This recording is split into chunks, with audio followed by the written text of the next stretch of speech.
Hello all, I'm ANASWARA UNNI, Assistant Professor in Department of Forensic Science. So today I'm going to take a session about forensic anthropology and bonds. Next. So before starting my section, we must know about what is anthropology because it is the branch of forensic science as well as anthropology. So the term anthropology is derived from anthropos and logia. Anthropos means man and logia means study. So the term itself it is there. It is the study of human man or human kind. And it consists of four primary subdisciplines, that is cultural anthropology, linguistic anthropology, archaeology, and physical or biological anthropology. Next. And cultural anthropology consists of socio-cultural or social anthropology. The term itself it is there. It is the study of human cultural variation. Next one is linguistic anthropology. So the term itself it is there. Linguistic, that is communication. So it is the study of human communication and it referred as how the language system affects human culture and variation. Next. So next is archaeology. So all of them heard about archaeology, archaeological department. So the term it shows it is a study of past human cultures through materials left behind such as artifacts, ecofacts. Artifacts it is like some tools, some archaeological tools. Ecofacts it is some skeletal remains, food remains, etc. Next one is biological or physical anthropology. So the term forensic anthropology is connected with the physical anthropology. That means it is a study of evolution and diversity of primates. Primates means human beings. So it is a study of comparative anatomy, human, non-human, primate variation and its behavior. Next.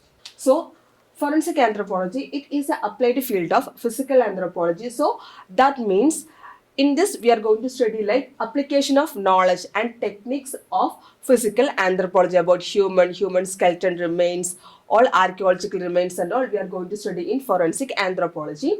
Next, the main goal is to identify human remains. So this is the picture regarding forensic anthropology. Completely we are studying about skeleton, bones, muscles like bones, teeth and all. So this is all regarding forensic anthropology. So next we are moving to bones. So we know that our human body is made up of bones, muscles, some attachment sites are there. So bone it is the calcified connective tissue and we know that our muscles, our bones and all it is attached. So it this bone supports and protects soft tissues of the body and also it is considered as attachment sites of our muscles and produces bone cells, stores calcium, nutrients, lipids, etc. And also this bone cell is composed of two components. First one is organic component, second one is inorganic component. So organic component is known as type 1 collagen. So it gives rigidity to the bone and second one is inorganic component, that means carbonated hydroxyapatite crystalline matrix and it gives flexibility to our bone. So next consists of classification of bone. So the bone is classified into long bones, short bones, flat bones, irregular bones and sesamoid bones. So in case of long bones, example is femur and humerus. In case of short bones, it is roughly cube shaped long bones which is present in our wrist and ankles. Next is flat bone. So flat itself, the term itself it is thin and flat. It provides protection and muscle attachment, especially for our skull and sternum. Next is irregular bone. So the term itself it is irregular. There is no proper shape. That means have complex shapes and function like facial bone. Mainly consists of our facial structure. Next is sesamoid bone. So that is small bones embedded within the tendons like our kneecaps. Next one is different types of bone cell. So the bone cell is divided into mainly four types. First one is osteoprogenitor cell, second one is osteoclast, third one is osteoblast and fourth one is osteocytes.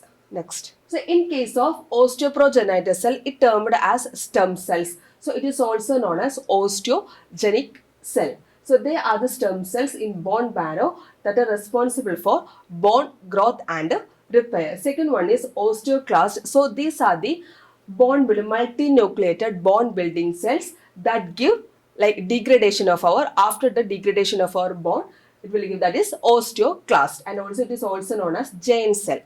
Next one is osteoblast. So in case of osteoblast, these are the bone forming cells responsible for synthesizing and secretion or secreting the organic component of bone matrix such as collagen.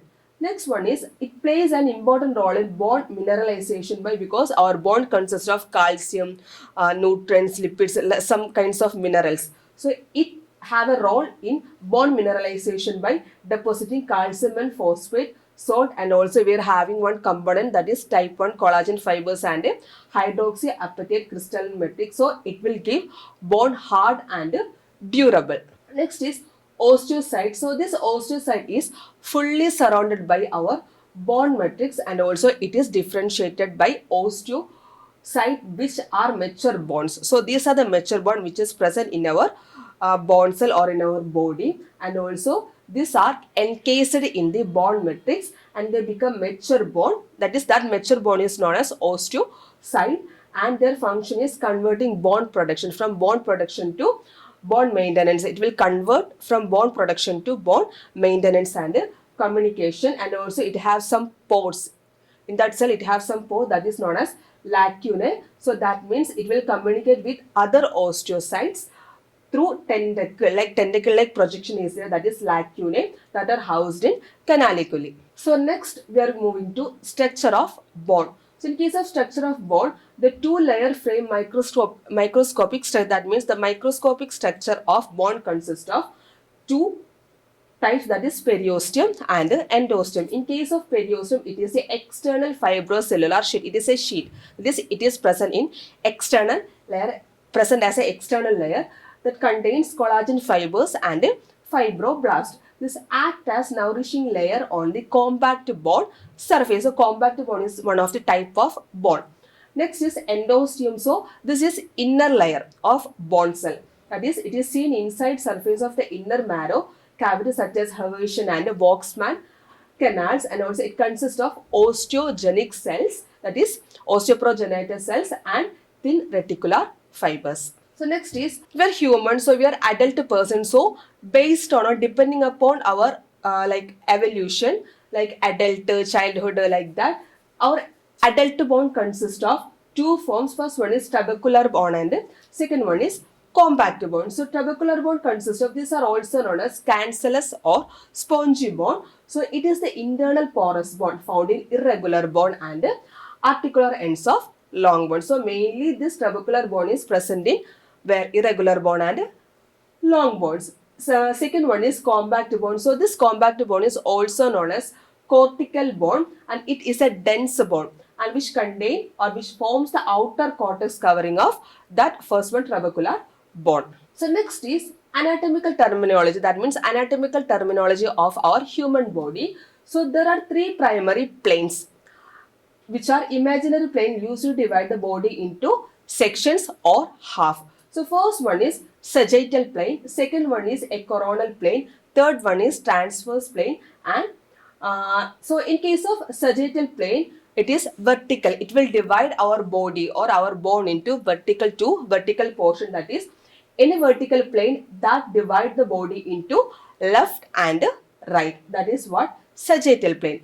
Next is coronal plane. So it is also a vertical plane that cuts the body into anterior and posterior. Next one is transverse bone. So it is the, so first two is vertical plane. It divides vertically and it will divide it into left and right, and also anterior and posterior part. And next one is horizontal, that is transverse, horizontal plane that divides the body into superior and inferior, and also it is perpendicular to coronal and sagittal planes. Thank you.